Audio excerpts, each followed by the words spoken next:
இப்போலாம் காலையில எந்திரிச்சதுமே ராசி பலன் பார்க்குறது ஒரு பழக்கமாவே ஆயிருச்சு.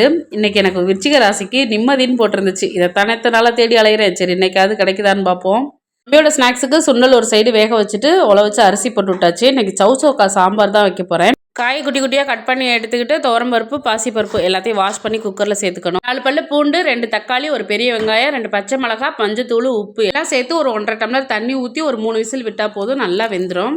ரெடி ஆகிறதுக்குள்ள வாசல் பெருக்கி கோலம் போடலாமேன்னு வெளியில் வந்தாச்சு. எப்போவுமே அப்படி தான், கிச்சனில் கொஞ்சம் வேலை நடந்துகிட்டே இருக்கும், வெளியில் கோலம் போட்டுகிட்டும் இருப்பேன்.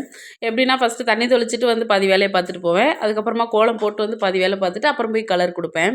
இன்றைக்கி கொஞ்சம் சிம்பிளாக தான் கோலம் போட்டிருக்கேன். இந்த கோலம் எப்படி இருக்குன்னு சொல்லுங்கள். போயிட்டு வர்றதுக்குள்ளே இங்கே குக்கர் பொங்கி ஊற்றிடுச்சு. அதெல்லாம் க்ளீன் பண்ணியாச்சு. தாளிப்புக்கு தேவையான அளவு எண்ணெய், கடுகு, ஜீரகம், கருவேப்பிலை, வரமிளகாய், 2 ஸ்பூன் சாம்பார் தூள் போட்டு நல்லா எண்ணெயிலே பொரிஞ்சதும் சாம்பாரில் ஊற்றி கிளறி விட்டோன்னா வாசனையாக சூப்பராக ரெடி ஆயிரும். இந்த மாதிரியே யாருக்கெல்லாம் ராசி பலன் பார்க்குறது ரொம்ப பிடிக்கும், யாருக்கெல்லாம் என்னென்ன போட்டிருந்தாங்கன்றதை கமெண்ட்டில் சொல்லுங்கள். பாய்.